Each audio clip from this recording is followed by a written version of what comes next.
अच्छा, question number 11 आपके पास atmospheric pressure से रिलेटेड है। हमने एक सील मरकरी को सील किया हुआ है एक मैनोमीटर में। और बस इसमें आपने ये बताना है what happens to the distance h when the manometer is taken to the top of a mountain.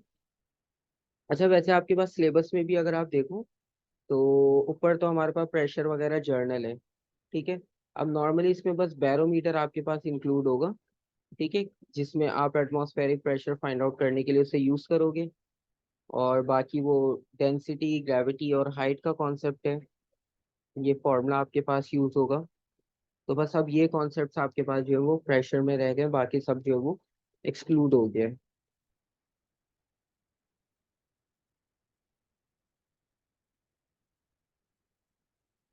तो इसमें तो सिंपल हमने बेसिकली हाइट का रेफरेंस देना है। तो इसमें मैनोमीटर, बैरोमीटर अगर कुछ भी गिवन होता है तो हम जिसमें हमारा जर्नल जो फोकस है वो हाइट के साथ है प्रेशर का। तो इसमें आप बताओ कि कौन सी क्वांटिटी आपके पास सही डिस्क्राइब कर रहा है। कि आपके पास जो डिस्टेंस होगा और इसे हम माउंटेन के बिल्कुल टॉप पर ले गए, माउंटेन के टॉप पर जाने का मतलब ये कि आपका प्रेशर क्या होगा, इंक्रीज होगा या डिक्रीज हो जाएगा।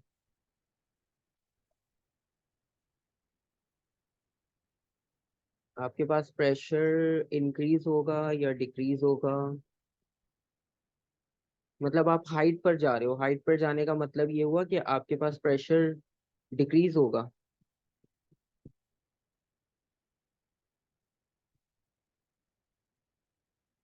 अच्छा देखो, जितना आप हाइट पर जाते हो ना आपका प्रेशर उतना डिक्रीज होता है।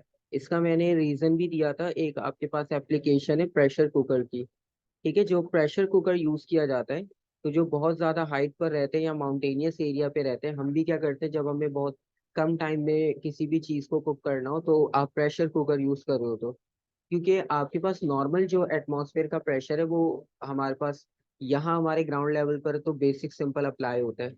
लेकिन अगर आपने उससे भी ज्यादा जल्दी करना हो तो फिर आप प्रेशर कुकर यूज करते हो। तो जो लोग माउंटेनियस एरिया में रहते हैं, जो बहुत हाइट पर रहते हैं, तो उनके साथ ये प्रॉब्लम डेली का होता है, क्योंकि वो इतनी हाइट पर है कि उनके पास एटमॉस्फेरिक प्रेशर उतना ज्यादा अप्लाई नहीं हो रहा, क्योंकि जो जितनी डेंस गैसेस होती है ना वो ग्राउंड लेवल की तरफ होती है। और जो लाइट गैसेस होंगी वो आपके पास हाइट पर होती हैं। तो इस वजह से ऊपर इतना प्रेशर हाई नहीं होता। तो हाइट के साथ साथ जब आप इंक्रीज कर रहे होते हो तो प्रेशर आप अपना डिक्रीज कर रहे होते हो एटमॉस्फेरिक। तो हाइट के साथ प्रेशर जो है वो डिक्रीज करता है, सिंपल सा कॉन्सेप्ट है। तो प्रेशर कुकर यूज करने का रीजन ये होता है वहां पर, क्योंकि वहां पर एटमॉस्फेरिक प्रेशर हाई नहीं होता। तो प्रेशर बनाने के लिए एक्सटर्नल ही आपको कुछ सोर्स यूज करना पड़ेगा। तो वो लोग नॉर्मल कुकिंग के लिए भी जो है वो प्रेशर कुकर यूज करते हैं अपनी डेली लाइफ में। तो it decreases because atmospheric pressure decreases with height. ठीक है। तो ये हाइट आपके पास रिड्यूस हो जाएगी बेसिकली, क्योंकि हाइट ज्यादा होने का मतलब ये है कि सेम फॉर्मूला रॉ जी एच। अगर हाइट बढ़ती है तो इसका मतलब प्रेशर भी बढ़ रहा है, हाइट कम हो रही है तो इसका मतलब प्रेशर भी कम हो रहा है। ठीक है। क्योंकि जब यहाँ से प्रेशर कम अप्लाई होगा ना एटमॉस्फेरिक, क्योंकि एक साइड से देखो वो सील है, तो अगर यहाँ से प्रेशर कम हो जाएगा तो ये लेवल थोड़ा सा ऊपर आ जाएगा ऑटोमेटिक। तो आपकी हाइट ऑटोमेटिक यहाँ पर देखो डिक्रीज हो गई। ठीक है। समझ आ गया कॉन्सेप्ट।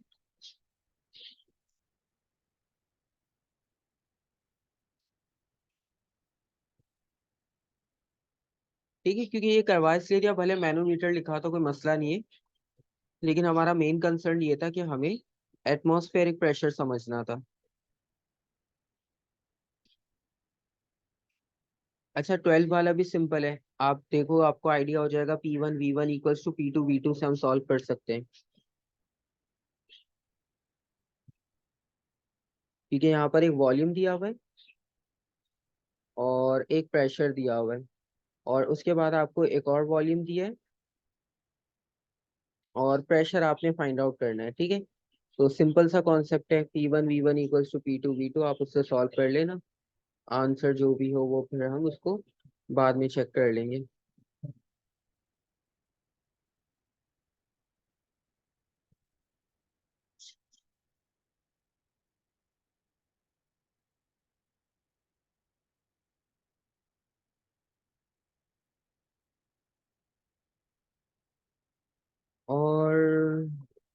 हाँ, अब इसमें आपसे ये पूछा है, which graph shows the total external pressure acting on a submarine at different depth below the surface of the सी।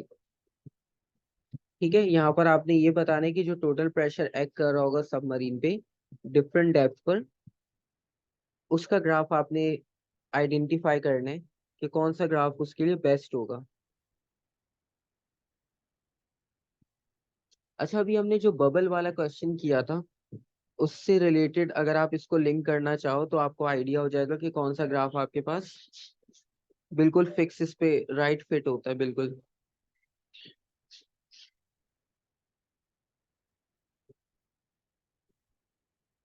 हमने वहां पर क्या किया था कि सरफेस पे बबल था, उसके नीचे वो गया 10 मीटर, एटमॉस्फेरिक प्रेशर अप्लाई हुआ प्लस करके। ठीक है, उसके बाद आप सेम उतनी हाइट पर जब गए तो हमने क्या किया था, हमने उसको थ्री मतलब डबल कर दिया पहले से। तो इसका मतलब ये कि आप जितना डेप्थ में जाओगे उतना प्रेशर इंक्रीज होता जाएगा। तो दोनों आपके पास डायरेक्टली चलते जाएंगे, सिंपल सा कॉन्सेप्ट है। सही है।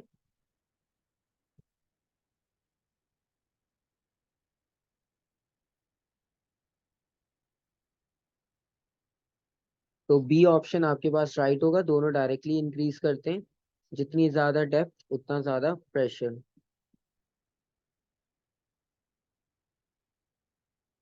और 14 में उन्होंने कहा है कि object of different weights are placed on a rigid horizontal surface. और रिजिड हॉरिजॉन्टल सरफेस का मतलब ये है कि which row shows the correct pressure acting on the surface. अच्छा, यहाँ पे आपने सिंपल क्या करना है, P is equals to F over A से ये चेक करना है कि कौन सा आंसर बिल्कुल एक्यूरेट लिखा हुआ है। ठीक है, सिंपल सी कैलकुलेशन करनी है आपने।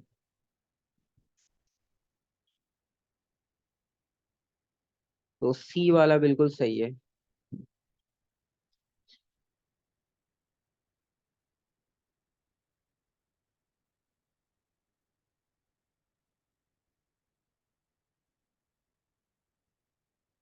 मैनोमीटर अब इतना डिटेल में इंक्लूड नहीं है तो हम इसे स्किप करते हैं।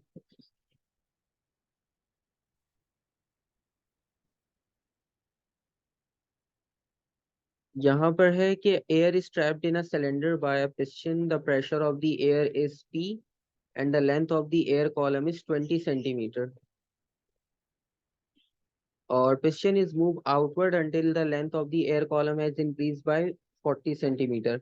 अच्छा, देखने में ये आपको टिपिकल लग रहा होगा, लेकिन आप देखो इनिशियल वॉल्यूम कितना था, 20। यानी ये हमारा V1 हो गया, उसके बाद आपके पास जब स्ट्रेच किया उसको हमने तो वो 40 तक चला गया V2। और उसके बाद उन्होंने आपसे पूछा कि प्रेशर कितना 60 होगा। तक चला गया।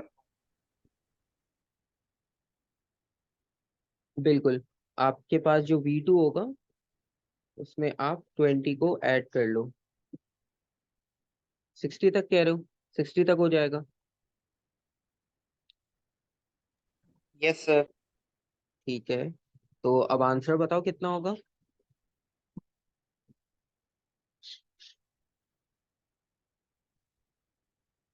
P डिवाइडेड बाय 3 20 है। ठीक है, और बाकी सब कोई आंसर ऐड करना चाहे, एक आंसर तो दिया है रीजन के साथ कि हमें 60 करना है उसको, 40 कंसिडर नहीं करना। क्योंकि देखो आपके पास सबसे पहले वॉल्यूम उसका 20 था। ठीक है, और आपके पास एक्सप्लेनेशन इसकी ये है कि इनिशियली आपका जो वॉल्यूम था वो था 20। 20 के बाद उन्होंने कहा है कि 20 के बाद आप 40 और मतलब उस पे चले गए, हाइट पर इंक्रीज कर लिया अपना वॉल्यूम। तो ये इन्होंने 40, देखो एरो बनाने का उनका रीजन पता है क्या था, ताकि आप इसमें लॉजिक खुद से समझ लो। ठीक है, जिस तरह अभी आंसर दिया, तो उन्होंने कहा कि मतलब 20 हम ऐड करेंगे, तो इसी वजह से कहा कि 20 बिल्कुल उन्होंने सेपरेट दिखाया है और 40 बिल्कुल सेपरेट दिखाया है। इसका मतलब ये है कि 40 जो है वो 20 के साथ ऐड नहीं था, उसमें आप 20 अलग से ऐड करोगे। तो ये जो टोटल वॉल्यूम बना है बेसिकली, ये टोटल वॉल्यूम आपका 60 cm का बन रहा है। ठीक है,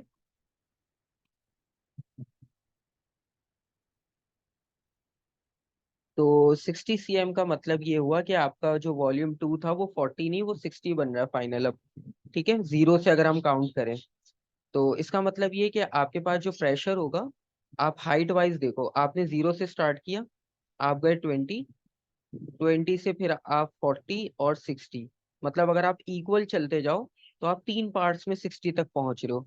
तो इसका मतलब ये कि 3 टाइम्स वॉल्यूम इंक्रीज हुआ, 3 टाइम्स आपका वॉल्यूम इंक्रीज हो रहा है, तो प्रेशर आपके पास क्या होगा, 3 टाइम्स डिक्रीज हो जाएगा। ठीक है, तो आंसर क्या होगा, बी।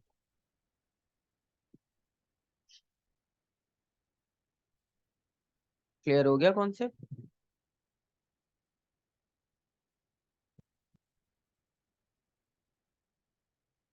अब ये देखो, ये वाला क्वेश्चन इन्होंने दूसरी तीसरी बार दिया है इसी तरह का कॉन्सेप्ट, और ये वाला क्वेश्चन भी आपके पास जो है वो 3 4 बार तो अभी तक हम देख चुके हैं। अब वो कह रहे हैं what is the pressure it exerts on the ground. अब आपने यही पोजीशन कंसीडर करनी है और इसी पोजीशन में बताना है कि प्रेशर कितना होगा। हम्म। अच्छा, इसमें कुछ लोग पता है बस क्या मिस्टेक कर देते हैं, कुछ लोग रॉ जी एच वाला मिक्सअप करके ना हाइट ले लेते हैं मैक्सिमम। ठीक है, हालांकि उन्होंने मैक्सिमम भी नहीं पूछा, मिनिमम भी नहीं पूछा, उन्होंने जर्नल पूछा कि आप प्रेशर बताओ कितना होगा। ठीक है, तो प्रेशर के लिए आप क्या करोगे, सिंपल, फोर्स कितनी गिवन है, 80, और एरिया की जगह आप 10 × 5 कर लो। ठीक है, तो डी आ रहा है आपके पास आंसर।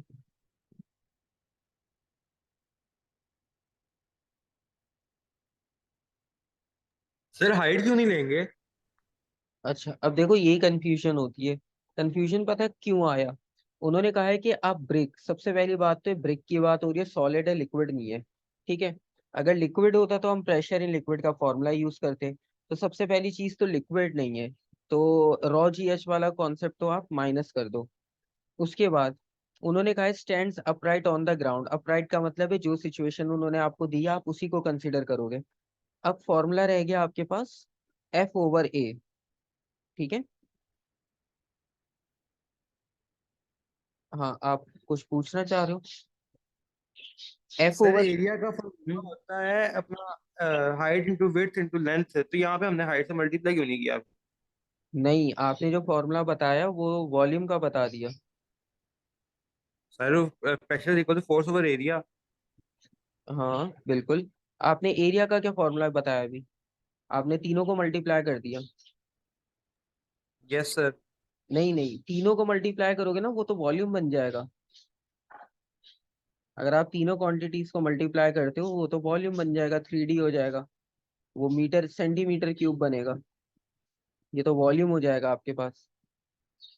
अच्छा देखो, अब एरिया में क्या होता है कि जो सरफेस आपके पास ग्राउंड के साथ कांटेक्ट में है, ठीक है, एक ये वाला कांटेक्ट में और ये कांटेक्ट में, तो जब हम प्रेशर की बात कर रहे हैं, तो जब हम प्रेशर की एग्जांपल लेते हैं फोर्स अपॉन एरिया, हम टायर की एग्जांपल लेते हैं, हम हैमर की एग्जांपल लेते हैं, हम शूज की एग्जांपल लेते हैं, हम व्हील्स की एग्जांपल लेते हैं, तो जो आपके पास सरफेस ग्राउंड के साथ कांटेक्ट में होता है हम उसी का एरिया कैलकुलेट करते हैं।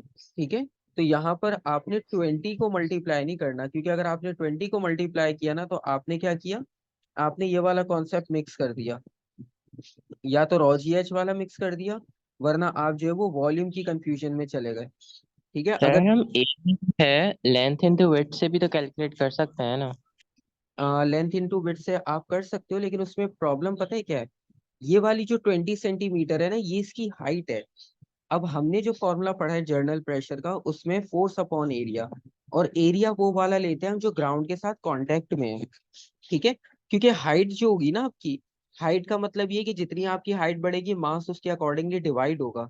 तो मास डिवाइड होने का मतलब ये है कि ग्रेविटी आपको पुल करेगी, ग्रेविटी पुल करेगी तो वो सारी चीजें आ जाएगी फोर्स के अंदर।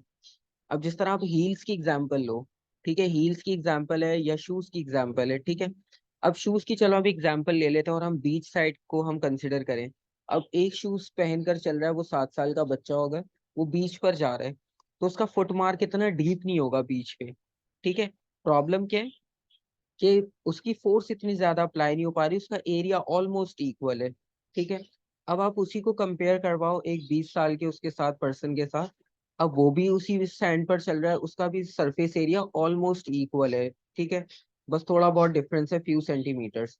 अब उसका जो फुट मार्क होगा वो डीप हो जाएगा, तो अब हाइट भी बढ़ रही है उसकी, मास भी उसका डिफरेंट हो रहा है, तो ये वाला जो फैक्टर होता है ना, ये फोर्स के अंदर इंक्लूड हो जाता है। एरिया में आप सिर्फ वो एरिया लोगे जो कांटेक्ट में आता है, ठीक है। हाइट आपके पास बेसिकली कांटेक्ट में नहीं है। अगर आप इस ब्रिक को इस तरह से रख देते हो हॉरिजॉन्टल, जिस तरह पिछले क्वेश्चन में था, जब उसने हमें चॉइस दी थी, आप किसी भी तरह रख सकते हो। अगर आप इस ब्रिक को हॉरिजॉन्टल रख देते ना, तो फिर हम क्या करते, फिर हम इस 20 और इस विड्थ को ले रहे होते, ठीक है, जो कि आपके पास 20 और 5 वाला एरिया, फिर हम इसको कंसिडर कर रहे होते। तो जो एरिया आपके पास, जो सरफेस की साइड ग्राउंड के साथ कांटेक्ट में होगी, आप उसी को एरिया कंसिडर करोगे, ठीक है। इसमें हाइट में कंफ्यूज नहीं होना, सिंपल स्ट्रेट फॉरवर्ड क्वेश्चन होता है ये।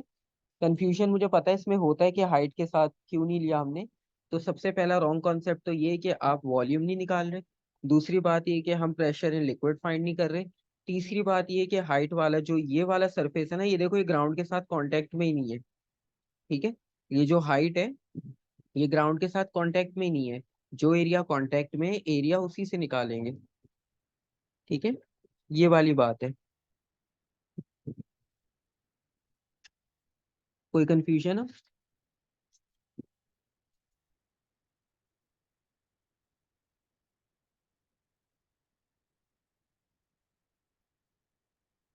ये भी P1 V1 से हो जाएगा, सिंपल है।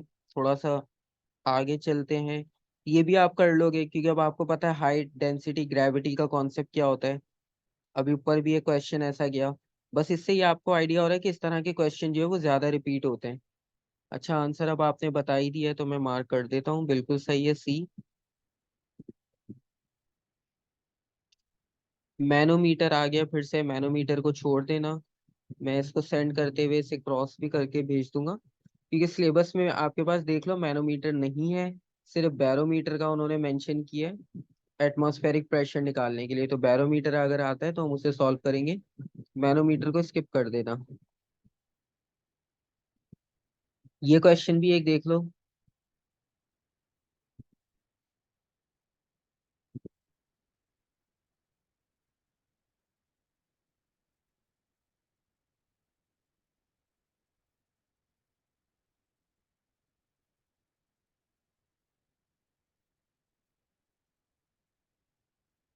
डी आंसर है, ओके।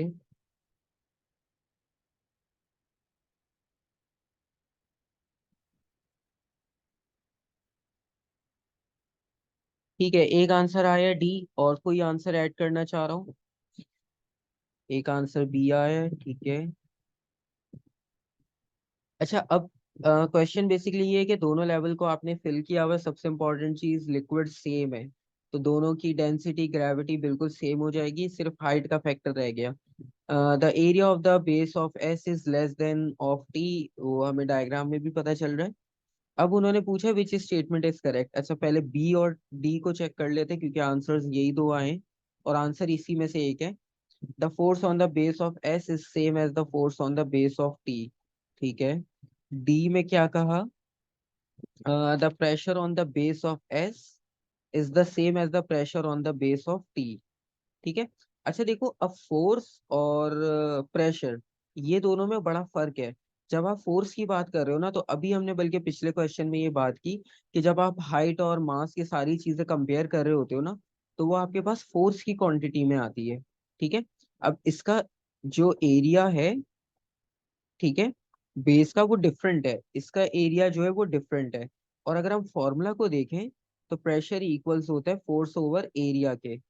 आपने जो थीम ली होगी आंसर में सोचते हो, वो दोनों ने, जो जिसने बी कहा और जिसने डी कहा, दोनों ने थीम बिल्कुल सही सोची है कि दोनों की हाइट सेम है, तो आंसर तो सेम में आएगा, ठीक है।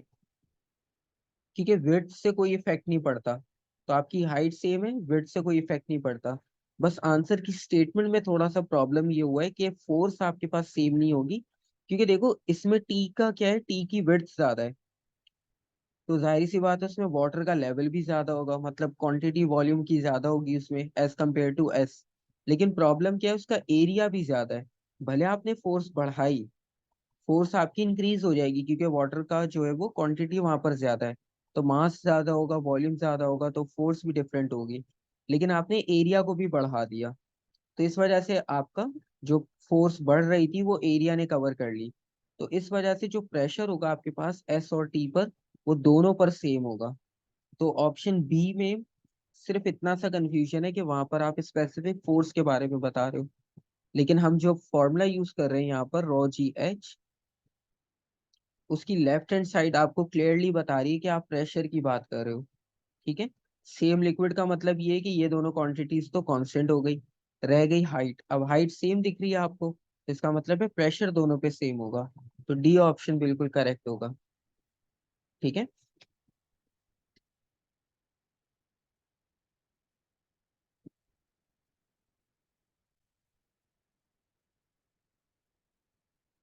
अच्छा अब देखो, ये आपके पास बबल वाला आपसे कहा था कि ये कहीं और भी रिपीट किया था इन्होंने, सिचुएशन थोड़ी सी डिफरेंट कर दी। और इस बार इन्होंने क्या किया, इन्होंने आपको प्रेशर और टेम्परेचर और वॉल्यूम दे दिया।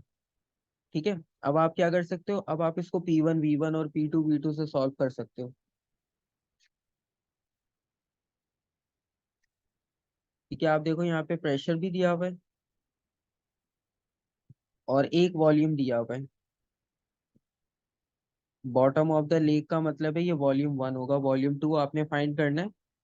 ठीक है। डी आंसर आ रहा है, चेक कर लेना आप लोग। बिल्कुल सही है। ठीक है।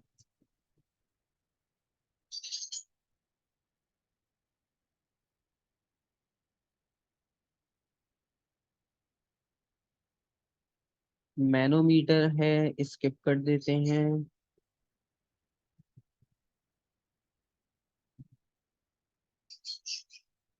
अच्छा, ये भी प्रेशर और वॉल्यूम से लिंक है, ये भी आप जल्दी से आंसर कर लोगे, कोई इतना प्रॉब्लम नहीं है।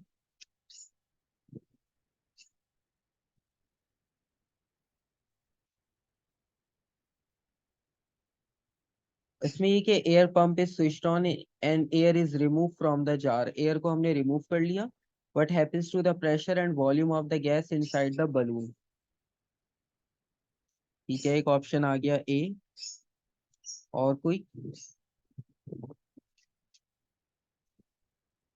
अच्छा, आपके पास आपने क्या किया, आपने जब एयर को बाहर निकाला, तो एयर बाहर निकालने से होगा ये कि जो बलून पर एटमॉस्फेरिक प्रेशर अप्लाई हो रहा था एयर की तरफ से, वो डिक्रीज हो गया।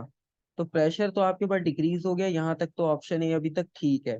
ठीक है, या तो ए होगा या तो बी होगा, इतना तो हमें पता है।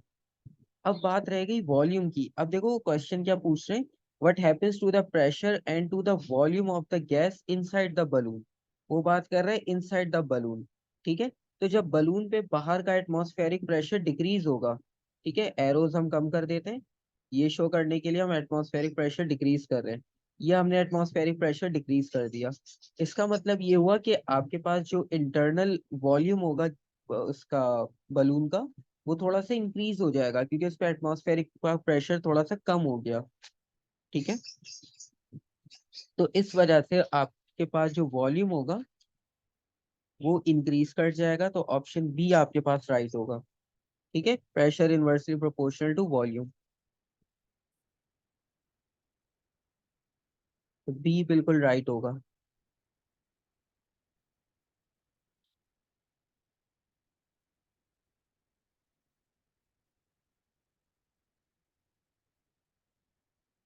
और 26।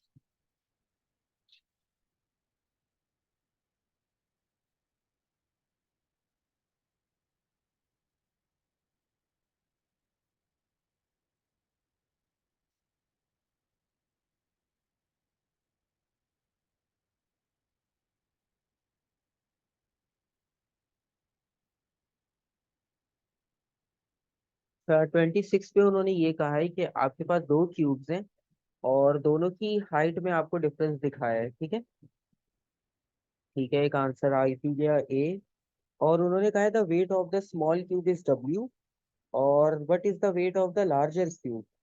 अच्छा, उन्होंने वेट आपसे पूछा है, हाइट आपके पास इंक्रीज करके,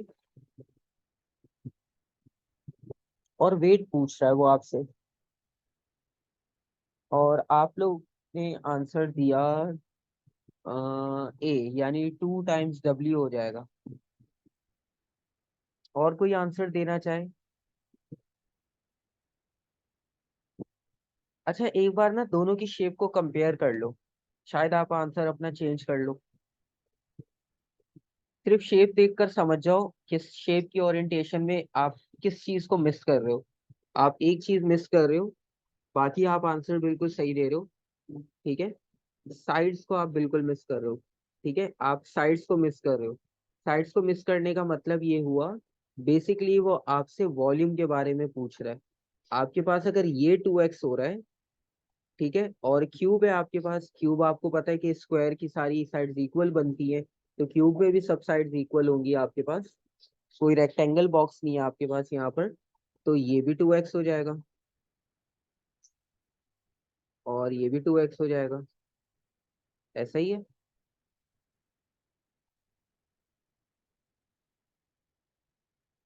3D शेप दी है ना उन्होंने आपको, तो 3D का मतलब ये कि हम तीनों साइड्स को सेम बढ़ा रहे हैं। तो तीनों साइड्स को सेम बढ़ाने का मतलब है कि अगर उसका वेट x था, ठीक है, तो आपका जो न्यू वेट होगा वो तो 8W हो जाएगा। ठीक है, 2 2 ज़ा 4, 4 2 ज़ा 8, आपके पास 8 टाइम उसमें चेंज आ जाएगा। बाकी साइड्स की नहीं काउंट करेंगे? नहीं देखो, बाकी 3 साइड्स का होता ही है ना कि हम वॉल्यूम में हम 3 ही काउंट करते हैं। ठीक है, क्योंकि आपको पता है कि शेप इसमें सेम होती है, यूनिफॉर्म सिमेट्रिकल होती है, तो उससे ये फॉर्मूला ड्राइव किया, क्योंकि हम ऐड नहीं कर रहे, हम मल्टीप्लाई कर रहे हैं। अगर ऐड करेंगे तो 6 आएगा, मल्टीप्लाई कर रहे हैं तो आपके पास 8 आ रहा है। तो इस वजह से फॉर्मूला जो ड्राइव किया गया वो इन सारी चीजों को जो है वो देखते हुए ड्राइव किया था कि तीनों को मल्टीप्लाई करना है। ठीक है, ऐड अगर हम करते तो आंसर 6 आएगा। तो हमने 2 2 ज़ा 4, 4 2 ज़ा 8 किया है बेसिकली यहाँ पर। तो वॉल्यूम आपके पास 8 टाइम्स बढ़ने का जो रीजन था, इसी तरह से हमने कहा कि वेट भी आपके पास 8 टाइम्स बढ़ जाएगा। ठीक है, ये कॉन्सेप्ट है।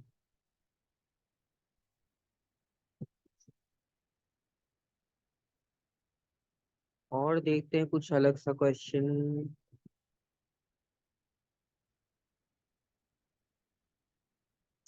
Garden table weight 40, top surface 2, raining and the rain produces a pressure.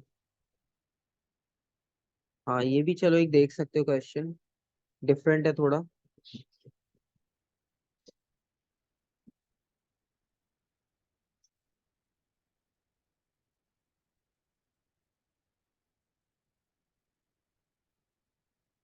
अच्छा, उन्होंने आपसे कहा कि अ गार्डन टेबल वेट्स 40 न्यूटन, और उसका वेट 40 न्यूटन है, और उसका सरफेस एरिया है 2 metre square, and it is raining and the rain produces a pressure of 4 newton per metre square on the table. और अब वो कह रहे हैं कि what is the force exerted by the table on the ground. D. ठीक है, एक आंसर आ गया डी। डी, क्योंकि आपको पता है 40 न्यूटन तो वो पहले से ही अप्लाई कर रहा था। ठीक है, और 40 न्यूटन का मतलब ये हुआ कि अब उसमें कुछ ऐड ही होगा। तो जो उन्होंने हमें प्रेशर की वैल्यू दी है, अगर हम उसको फोर्स ओवर एरिया में ऐड करके देखें, ठीक है, तो प्रेशर उन्होंने आपको दिया है न्यू 4, और एरिया आपका है 2, तो इसका मतलब है आप उसमें 8 प्लस कर रहे हो। ठीक है, तो 8 प्लस करने का मतलब ये हुआ कि 40 + 8, 48 आपके पास फाइनल आंसर होगा, बिल्कुल सही। ठीक है। ठीक है। और उसके अलावा कोई डिफरेंट क्वेश्चन देखते हैं। ये भी आप कर लोगे, इतना मुश्किल नहीं है, अब आइडिया आपको मिल गया है।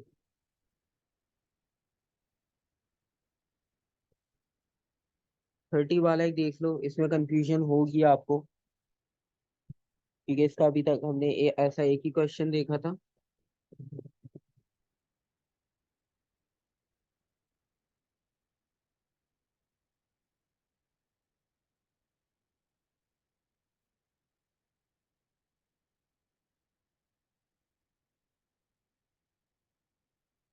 डी। ठीक है, एक आंसर आ गया डी।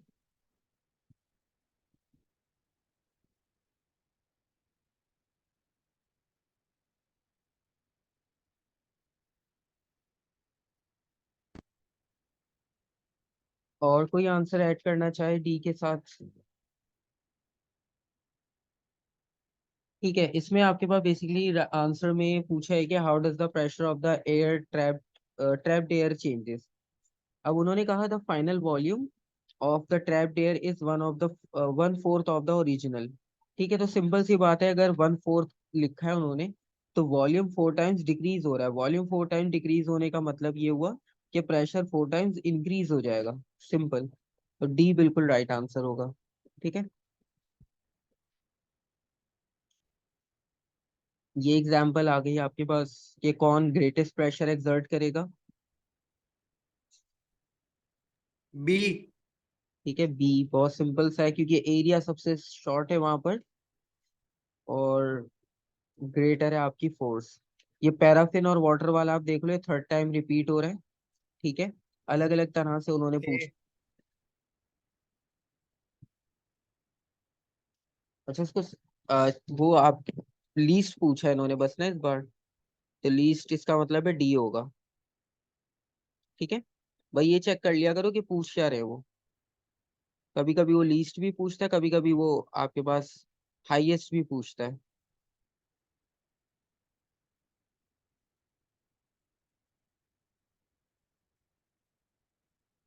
अच्छा, इसमें आपके पास उन्होंने कहा है दो अपैरेटस है, दोनों में हमने लिक्विड को फिल किया, एक में वाटर एक में mercury. So water is less than mercury, eight which point is the liquid pressure greatest? D. Liquid pressure greatest की बात कर रहे हैं तो आपको पता है मरकरी ज्यादा डेंस है, और ज्यादा डेंस होने के साथ उसकी हाइट भी ज्यादा है आपके पास। तो डी ऑप्शन बिल्कुल राइट होगा। ठीक है, मैनोमीटर आ गया, फिर से स्किप करते हैं। अच्छा, 35 में उन्होंने आपको शेप्स दिए हैं, 5 डिफरेंट ब्लॉक्स की शेप्स हैं अलग अलग, और उन्होंने कहा है graph is plotted to show the relation between the pressure exerted on table and the base area of the block, which graph shows the relationship? सी।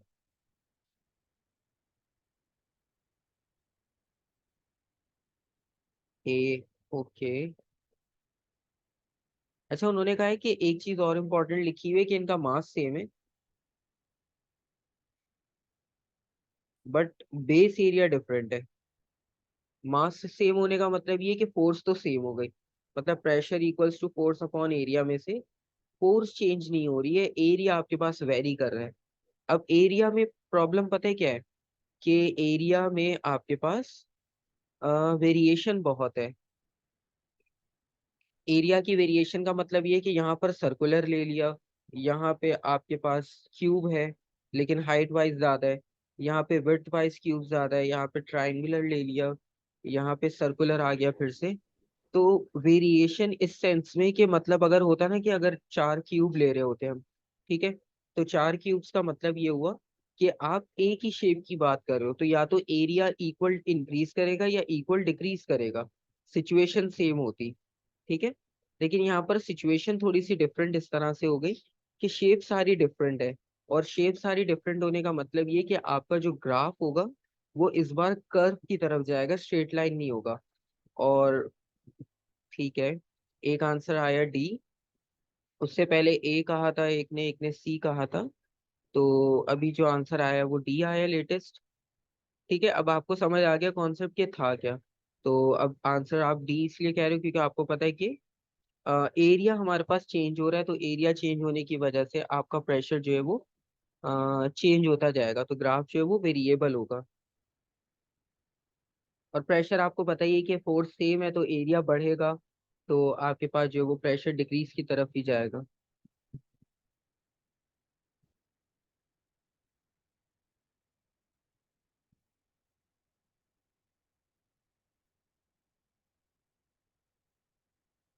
ठीक है, और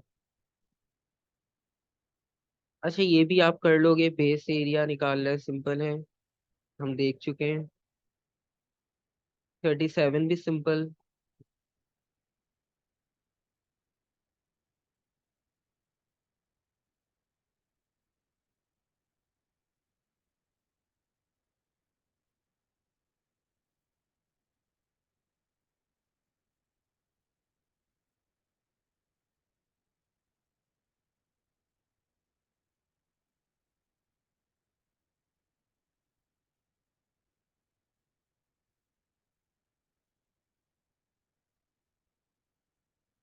अच्छा ये वाला क्वेश्चन है आपके पास जिसमें डिफरेंट हाइट की बात हो रही थी।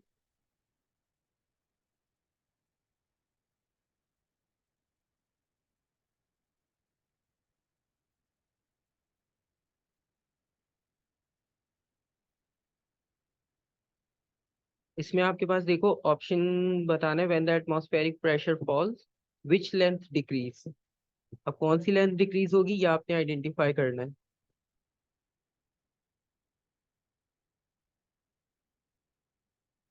A P Q. अच्छा देखो अब इसमें आपने ना इसी सीक्वेंस को याद रखना है। आपको यहाँ पर ये सीक्वेंस जो बताया था एच का फैक्टर, कि एच का फैक्टर आपने चेक करना होता है कि हाइट कौन सी आपने कंसिडर करनी है। ठीक है। तो इस फैक्टर को आपने माइंड में रखते हुए फिर आप चेक करो दोबारा से एक बार कि हाइट में आपके पास क्या चेंज आएगा। कौन सी हाइट में चेंज आएगा, आपने कहा ए यानी पी क्यू। अब देखो पी क्यू आपके पास जो है वो क्यू आर।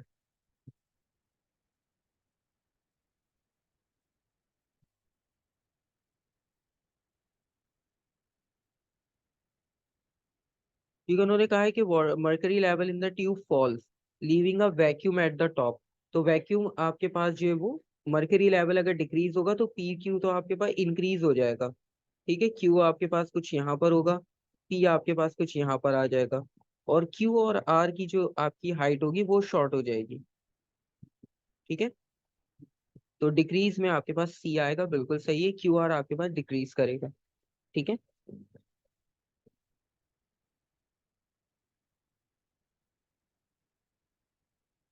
और उसके अलावा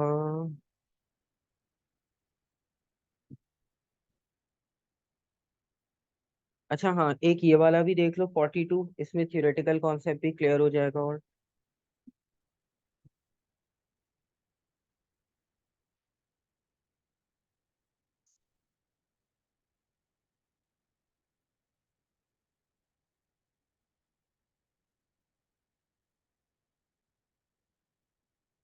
ठीक है, आपने कहा D, it is uniform through out the column. अच्छा देखो इसमें आपने ये बताना है कि जो स्टेटमेंट्स लिखी है उनमें से कौन सी करेक्ट हो सकती है। अब देखो पहली देखते हैं, it only acts vertically downward. Pressure की बात हो रही है, it increase if column width increase, width का तो कोई हमारे पास लिंक नहीं था। It increases with depth in the column, depth possible हो सकता है। It is uniform through out the column. अच्छा देखो यहाँ पे प्रेशर इन लिक्विड की बात हो रही है ना, तो प्रेशर इन लिक्विड की बात हमें पता है कि वो आपके पास बेस के साथ हम मेजर करते हैं कि बेस से लेकर आपके पास हाइट कितनी है। तो उसके अकॉर्डिंग आपके पास जो ऑप्शन होगा वो सी होगा, it increases with depth in the column. ठीक है। अब यूनिफॉर्म इसलिए नहीं होगा, फिर तो हमारा हाइट का फैक्टर खत्म हो जाएगा। फिर तो हम यहाँ भी प्रेशर कैलकुलेट करें वो भी सेम होगा, यहाँ पर भी सेम होगा। ठीक है। तो ये प्रॉब्लम है। तो सी आपके पास ऑप्शन राइट होगा।